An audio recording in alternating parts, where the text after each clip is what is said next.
Hey, and welcome to Behind the Speedrun, where we look at all the tricks and glitches in our favorite speed games. I'm JK the Plague, and today we're going to be looking at Super Mario World 2, Yoshi's Island. Yoshi's Island was released for the Super Nintendo in 1995. It is widely regarded as one of the best platformers made for the Super Nintendo, and for good reason. It has great gameplay, amazing level design, some of the best music that you will ever hear on a Super Nintendo game.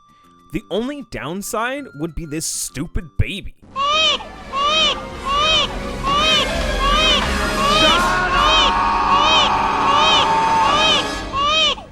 Why you gotta be crying all the time? But how does the speedrun hold up? There are several different categories to speedrun in Yoshi's Island, including one where you just warp to the end credits. Today, we're going to be breaking down the any percent warpless category. Warpless is a rule set that doesn't allow the use of a few game-breaking glitches. These rules include not being able to reset the console, not being able to do any 1-1 warps, no usage of the tongue glitch or the null A glitch, and there's no arbitrary code execution. Unfortunately, I won't be going into any of these tricks or glitches in today's video. Just know that a few of these really break the game. The current world record for warpless is sitting at 1 hour, 41 minutes, and 3 seconds. This was set by Japanese player Saku. How hard is Yoshi's Island warpless? Let's get started and take a look at the run. Like most games, the run timer starts when we hit file select. You'll notice that we're going to be using the Japanese version of the game. It's about 7 seconds faster just due to dialog boxes. Also, before we start looking at every single one of these levels, we're going to notice that we never pick up a collectible if we can help it, since at the end of each level, we tally up all those points, and that's just a waste of time. After a quick start selecting the tutorial level, we jump straight to 1-1. This level's pretty straightforward with some nice movement and whoa! Look at him go! This trick is called the extended flutter. If you jump off an enemy and flutter right afterwards, you go much higher than if you were just to do a normal flutter. This trick skips that super slow flower. It's important to know that picking up any of the bonus flowers in this level is extra bad, since you get a text box that just slows you down. After that, it's straight to the end of the level and off to 1-2. In 1-2, we utilize the extended flutter in a very cool and unique way. By picking up this enemy, we're able to take it to this part of the level, spit it out, jump on its head, and go into a nice extended flutter. This skips most of the level. 1-3 is actually just a pretty straightforward level with some really nice movement to avoid enemies. With a well-timed egg shot or nice spit up, we're able to hit this information block and change our controller scheme to hasty. Hasty allows eggs to be thrown by just pressing and releasing the button, instead of the default 2 button presses. No half presses here though. It's also good to leave this level with 2 eggs in tow. However, in order to make eggs, there's some important tech we should know. Number 1 is releasing the D-pad when you use your tongue. Normally when Yoshi sticks out his tongue, he gets slowed down a lot. However, when using it in the air while releasing the D-pad, Yoshi doesn't get slowed down. Another way to get around this is to wait until you are super close to the enemy and then stick out your tongue to get the enemy. That way your tongue isn't out for very long. The second tech is that making eggs on the ground makes you stop completely, so all eggs must be made in the air. This means that runners have to jump, let go of the D-pad, eat something, make an egg, and then resume the D-pad all in one motion to make an egg. This game's just insane! 1-4 is our first castle stage of the game, home of Bert the Bashful. Start by using our 2 eggs that we saved up from the last level. Look at you preparing for the future. A fun trick in this stage is the pot break. If Yoshi hits the pot with an egg while it's off screen, it will cause the pot to shatter immediately. The key will fly in the direction Yoshi is facing, so don't forget to turn around. After that, it's through the locked door. A little tongue action to slow Yoshi down to jump on the little mini Bert, and then a very straightforward boss fight. Oh look, he's so embarrassed. Bert's deflating animation is completely random, meaning he can go by nice and quick, or take forever. 1-5 is just an auto-scroller, meaning there's really not much to do here, but we can practice that swag. 1-6 is yet another straightforward level, with an extended flutter to skip yet another slow flower. 1-7 to me is easily the most iconic level of World 1. I remember playing this level as a kid just to get Yoshi all drunk. The run of this level is a little tricky since the fuzzies are randomly generated, and you want to end this stage with as many eggs as possible. Moving on to 1-8, we start the first castle of the run, featuring Salvo the Slime. The first two rooms don't feature anything too crazy, with just some nice platforming and throw an egg at this scumbag fish so it doesn't shoot water at us. We start off this screen by quickly starting up an egg shot in a specific direction, hitting that switch, jumping up, throwing an egg to an off-screen switch, jumping up here, getting an off-screen flower pot hit to get the key very quickly, then running straight to the door. It's really quick, but man, it's just a showcase of just the skill that these speedrunners have. After a quick climb up to the boss room, it's time to fight Salvo. Salvo can actually be done in one cycle, dodging this weird little vibration thing that he does, but it requires a series of really precise egg shots. It's important to note that Saku doesn't actually do this in his world record run. He opts for a much more consistent kill that's just a little bit slower. The quick kill saves about 3 seconds over the consistent kill. After we kill Salvo, it's time to head to World 2. World 2 introduces us to a new glitch, the pipe jump. If you press down and jump on the same exact frame while standing on a pipe, Yoshi will both jump and try to go down the pipe.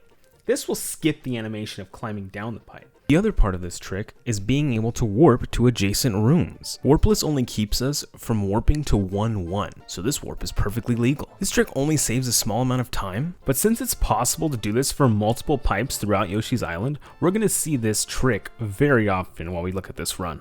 All that's left of 2-1 is just some nice platforming, but then a nice extended flutter to get over some really slow falling rocks. 2-2 is one of the more difficult levels of the speedrun, requiring some tight timing to get some of the tricks down.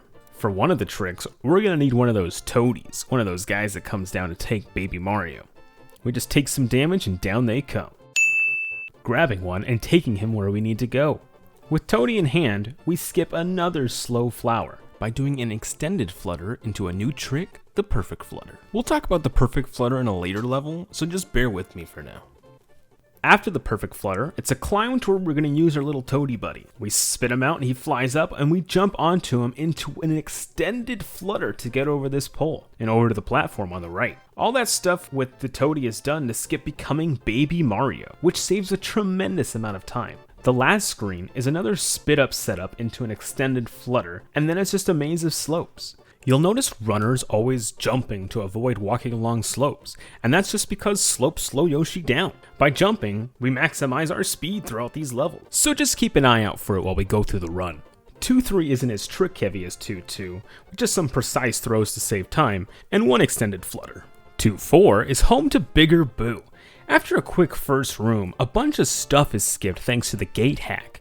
Gate hack is a trick that allows gates to be open from the opposite side, usually cutting out whole areas of levels. It is done by getting the egg to clip through the gate to knock it open from the other side. Typically this is done with an upward egg shot while Yoshi has some speed. The window for the trick is about 3 or 9 frames depending on what method you use. After the gate hack is a perfect flutter to skip even more of the level. Normally when a person flutters, it's just holding the jump button until the flutter starts.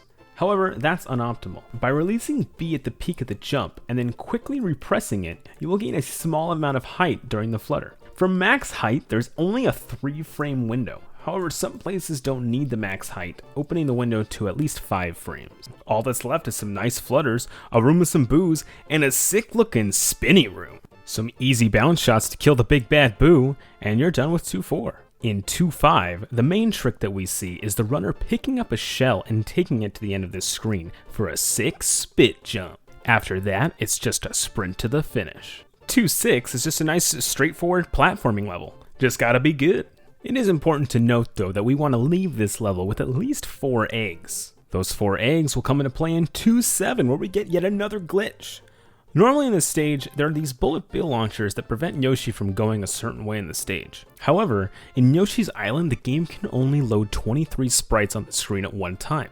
Having too many will cause the game to not load certain sprites. The game does something interesting when the little star guys are on the screen, as in they prioritize having those sprites over all other sprites. We can use this to manipulate the game into not loading certain assets. That's where this big shy guy comes in.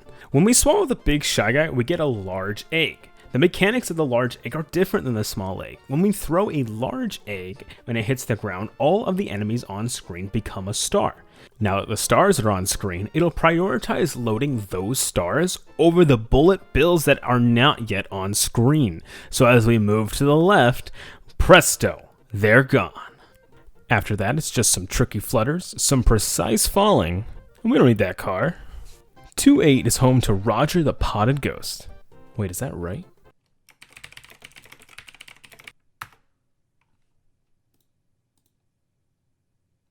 Oh, it is. Talk about the greatest name ever made. 2-8 starts to level off just right with a nice pipe glitch. The next room has some dangerous platforming with fireballs and spaced out platforms over all that lava. We also get our introduction into a new trick, sustained fluttering. Sustained fluttering is where Yoshi maintains his height throughout multiple flutters. To do it, there's about a 9-frame window to restart the flutter to maintain your height. However, you must release and repress jump within 1 frame in order to maintain your height. It's a notoriously hard trick that is well worth it to learn how to do. For this particular sustained flutter, it's okay to lose a little bit of height since the platform you're trying to get to is a bit lower than where Yoshi starts. From there, we have a tricky flutter to get onto this save ring. Gotta save that time. Then it's up the pipe we go into another pipe glitch. In the next room, we actually see one of the few places where a ground pound is actually used to fall faster.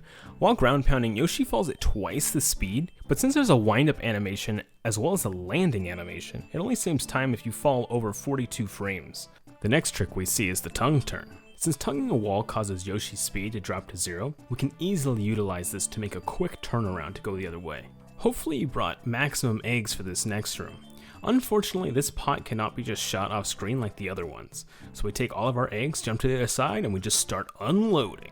This will speed up the process of pushing it over the edge much faster and safer. The next several screens just involve some really good movement and egg shots to get through it all. Roger himself isn't that hard, he just needs to be pushed off the edge. By moving away from Roger when he's spewing fire, we can manipulate the fire to move away from us, and we just push him off. It's not too hard, but it can be challenging for new runners to do. World 3 is a world with many platforming levels. It's just pure execution of movement with not many tricks in it.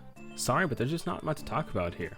If you want to get a better look at some of these levels, I suggest going and watching the speedrun after this. So with that said, we're going to skip right forward to 3-3. 3-3 is another pretty straightforward level, however there's one really cool trick where you can skip the helicopter section.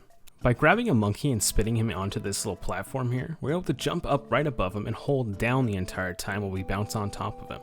This will allow us to clip right into this tight space. 3-4 is home to Prince Froggy. Here we get to see a little bit longer of a sustained flutter, but falling here doesn't equal death. After we played chicken with the crab, we got some scary platforming, because those spikes, they'll kill you. This is one of those stages where we pick up stars throughout. Since we can't avoid the ring checkpoint in the middle, it's better for us to go into that room with as many stars as possible, since when we hit the ring checkpoint, it'll add stars. And having more stars means it's going to end much faster than normal. Finally, it's into Prince Froggy's room where we get eaten. I will say that although none of the Yoshi's Island bosses are very hard, they're all very memorable. Prince Froggy has to be beaten by throwing enemies at his uvula. Froggy has more mechanics than people think though. Casual players probably took more than 10 shots to kill the boss. However, speedrunners, they can do it in just 5. This is due to the boss taking more damage based off of the distance and velocity of the egg. The best place to shoot the uvula is from the side at a 45-degree angle. Jeez, the stuff runners find out is just crazy. 3-5, 3-6, and 3-7 are just mainly pure platforming levels, so we're just going to skip on to 3-8. 3-8 is the home to Naval Piranha. After bullying the caged ghost, then moving on to tongue this piranha plant fish. Tonguing this piranha plant fish lets us walk right through him. I did a lot of searching to figure out why this works the way it does, but I found nothing. So in the words of Todd Howard, it just works. The rest of the level contains some pretty standard platforming sections with a really nice off-screen egg shot to hit a ghost, and then getting past this final piranha plant with a well-timed spit up. This is possible thanks to a small 32-frame window of which we can walk through the piranha plant after we've damaged him. After that, it's on to Naval Piranha. Naval Piranha is actually one of my favorite bosses when you play this game casually. It's going to be exciting to see what they... What? No! As it turns out, Naval Piranha can actually be killed before the boss fight even starts. With a well-timed egg shot, they're able to kill the piranha before Kamek can actually make him grow. This is actually dev intended, shown by the fact that Kamek goes, "Oh my!" If you want to try this trick out for yourself, there's a really simple spot to put Yoshi in, and then all you gotta do is throw an egg. Moving on to 4-1, we get another awesome platforming stage. It's filled with some well-timed spit kills, some fuzzy dodging, and Super Baby Mario. we're able to get the star faster with a nice extended flutter. 4-2 features a pipe jump and some really nice tongue turns, but that's about it. 4-3 opens up with some really awesome tricks. Normally to progress the level, we have to wait for these balloons to start coming up the screen, but these things are so slow. We don't have time for that. Instead, let's just take the shell and do something insane. By doing an extended flutter off of the spit up shell, we can easily get up top. From there, it's some nice platforming followed by some piranha plant skips. The rest of the level is a pretty straight shot. 4-4 is home to Marching Mild. The level opens up with a T-Rex chase scene from Jurassic Park. Must go faster. Just like 3-4, we're going to be picking up as many stars as we can, since there's another ring that we can't skip here. We start our castle trek by going up to the top right. Look at that dinosaur go! Throw those eggs! And after getting past those bandits, we got our first key. The next room we head to is bottom right. We grab this enemy to set up for a nice extended flutter, and then it's down and through the door. Now this room's pretty sick. A ricochet egg shot into a perfect flutter, all while picking up the key. After picking up the ring checkpoint, we head down to the bottom left, which is pretty straightforward, and then we go to the top left. Man, look at that egg shot and then climbing up. Ooh, that is so satisfying. Ending this all is a nice piranha plant skip. After we get all 4 keys, it's on to Marching Mild. In order to kill the big guy, we gotta ground pound him to make him smaller, until we get to the really little guys, which can be killed by either swallowing them or hitting them with eggs. The optimal strat is the triple mild combo, where you make precise ground pounds on the boss, followed by another quick pound on the smaller version, hopping over and pounding this bigger one, and then a nice egg throw to move the mild into the other 2 into a ground pound that kills all 3! That's sick! All that's left to do is to pound the last one and clean the little guys up with eggs. 4-5 begins with a nice extended flutter to skip over a rock rolling section. After that, it's smooth movement time. Pick up this dude for later, then we do another extended flutter to skip more of the level. Then we use this roly boy for a boost. Thanks, dude. The next screen is some more slick movement with a spit up shell jump. 4-6 is another level that requires some strong execution when it comes to movement. 4-7 is a nice quick level. The level starts off with a jump that saves us from having to use a platform. Next, we make sure to pick up one of these chickens. The actual name for these guys are Huffin' Puffins, but I'm just going to call them chickens because that's what the runners always call them. This chicken is very important to the run, so make sure you keep an eye on him. After a quick gate hack, it's down to the fast platforms. By jumping and landing back on the platform, Yoshi is able to get some extra speed. He's able to use that to jump from platform to platform. Next is the setup for the Chicken Baxter. The Chicken Baxter allows us to take one of the chickens to the next level.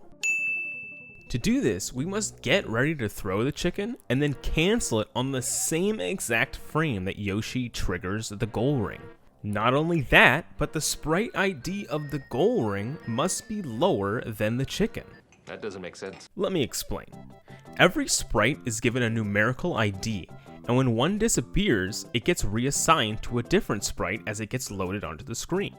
We can manipulate this by throwing a specific egg. This egg has a lower ID than the chicken. Therefore, when we throw it, the goal ring will take that ID. Seriously, how do runners figure this stuff out? With our new chicken buddy, we go into 4-8, home of Hookbill the Koopa. You alright there, little buddy? After cruising through the falling spike balls, we take one of the Koopas into a nice spit jump. Then we get the key and hit this cloud at the right time, which allows us to just run right through the ring checkpoint. After a few more simple rooms, it's time to fight Hookbill. Before triggering the boss fight, there's a tiny time-saving trick we can do. By positioning Yoshi correctly, we can save about 112 frames. This is done by being a little bit more to the center, thus causing the screen to not scroll as far. And now, it's time for our chicken buddy to shine. The chicken will cause Koopa to be immediately knocked down, allowing for a very quick ground pound. And if you're skilled enough on the last hit, we can fly. Moving on to 5-1, we start the snow world. First, we're gonna have to commit some Grand Theft Cloud, and then trade our ride for a better one. The next screen is filled with these annoying penguins called Bumpties. And what a fitting name, as hitting them will bump you everywhere. Runners have to be extra careful in this cave, since hitting a penguin is such an annoying time loss. In 5-2, we begin by taking one of the penguins to the end, allowing us to get a nice extended flutter.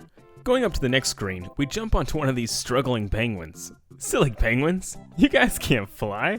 This allows us to get a nice extended flutter into another cloud jacking, taking it all the way to the end of the screen. The final screen has some really fun jumps, but the hard part comes from this free fall, which requires 2 extended flutters to help us get to the goal ring.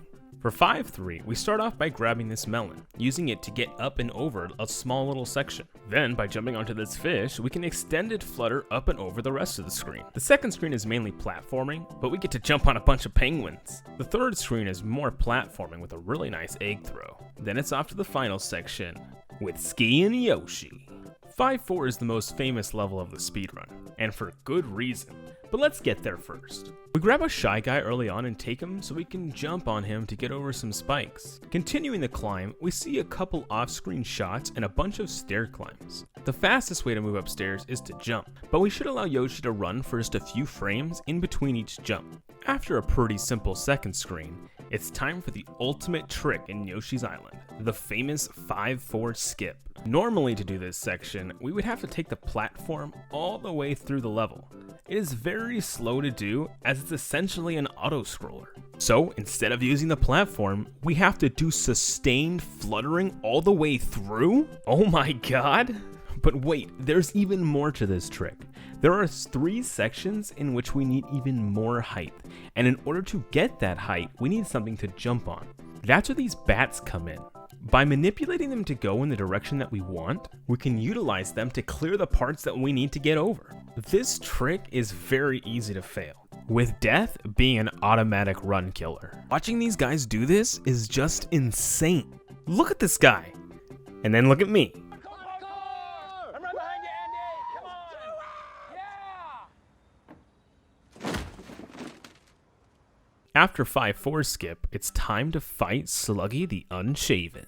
Sluggy can actually be killed in only 4 shots by lining up in a certain spot and just throwing eggs. 5-5 opens up with some nice simple platforming. The second screen is normally done with a helicopter, but with some nice bird jumps and a few perfect flutters, we don't need no choppa. And the third screen has a very cool egg shot that requires some nice timing while fluttering. 5-6 starts off with an auto-scroller. The second screen kinda makes up for it with some nifty tricks.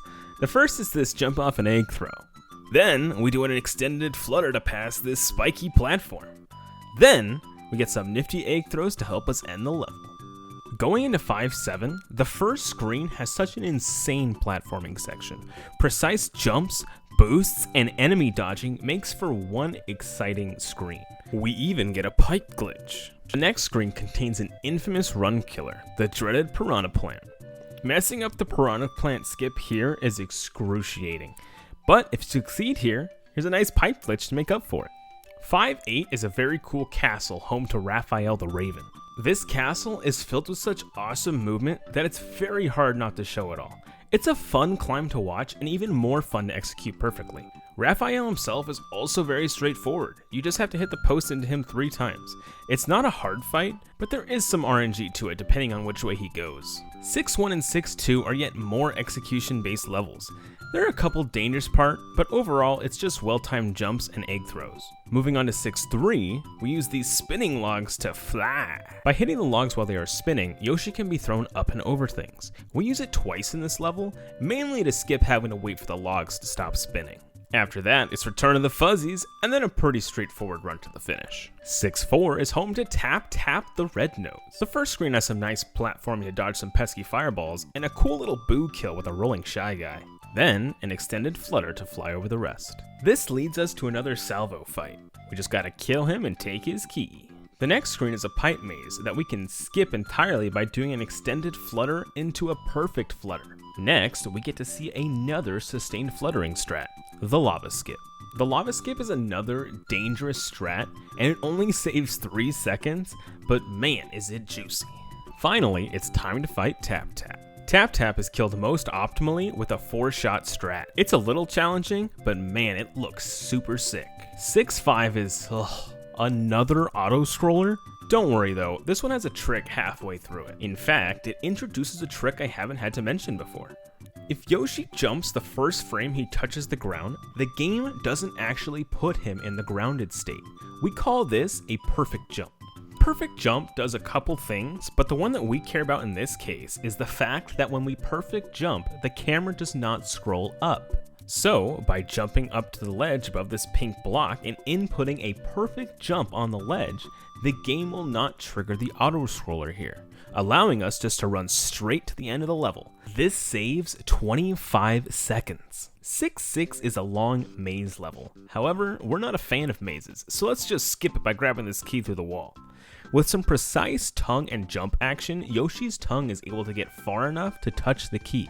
All that's needed is another tongue and the key is ours. For the next part of the maze, we're able to skip even more by doing a nice extended flutter up here. Then, we perfect flutter to get us to the door. For 6-7, we start off with the camera manipulation to make the camera go just a little bit higher. This will spawn a green platform early so that we can hit a cycle that we want. After that, it's a quick flutter over to the speedy platform into a nice platform boost. We do yet another camera manipulation here by fluttering off the yellow platform, causing another spinning green platform to have the cycle that we're looking for. Then, by looking up, we continue to camera manipulate to get all the platforms above us to be on a good cycle. Next is a speedy platform where we can get a sick double boost. The second screen is very auto-scrollery. We make our way to this green platform and are forced to ride it quite a distance. Saku did this in his world record run, but there is actually a faster way through this area. However, it's very hard. To do the faster method, first we go down here to grab this guy. Then we climb up to this platform and begin our difficult ascent. It involves several extended flutters with a spit up recatch to make sure we don't accidentally swallow the enemy. Next is a sustained flutter over to the wall into a spit up extended flutter using our buddy here. Topping that all off with a perfect flutter? Jeez! This should save about 30 seconds, but since it's so hard, it's just not done that often. Continuing back to Saku's run, we grab this little cactus ball. This little guy's gonna help us with a gate hack. By spinning the cactus into the gate and then grabbing him after he bounces, we can spin him again to open up the gate.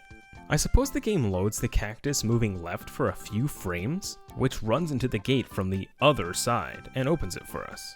After that, it's just a quick run to the finish. 6-8 is the last stage of the run, Bowser's Castle. After a nice helicopter ride, we come to the most important trick of the level, being able to get door number 4. Door number 4 is the fastest door out of all of them, being just a nice coin collecting sprint. Door number 1 is filled with death, door number 2 is a really long trek to get a key, and door number 3 is an auto-scroller featuring the return of Tap Tap in his gold form. If any of these doors are hit, it's minutes lost in your run. The fast strat involves a nice visual cue of when to throw the egg. After getting door number 4 and your free coins, it's time for the final auto-scroller. While I normally loathe auto-scrollers, at least this is in a place where we can get hyped for the end of the run. Plus, it's super easy since Kamek just runs away the whole time. Behind the boss door is Baby Bowser, and he is not happy to be woken up from his nap. Baby Bowser is easy enough using these strats, but now it's time for the big boy. The Bowser fight in the run maintains the same intensity that you had when you played the game casually. With the possibility of a new personal best on the horizon, your heart is just pumping. The music amplifies these feelings even more, and as the ground beneath you slowly disappears, things start to get dicey. While the fight has no big tricks, trying to get the perfect 7-shot can be amazing. And that's the run. As a speedrun, Yoshi's Island will always hold a special place in my heart because it was the first run that I ever watched. The amount of time that the Yoshi speedrun community has put into this game has just been incredible. I hope that after watching this video, you can truly appreciate the skill that goes into speedrunning this game. If you yourself are interested in running this game, the community has put together a list of amazing resources to help you learn.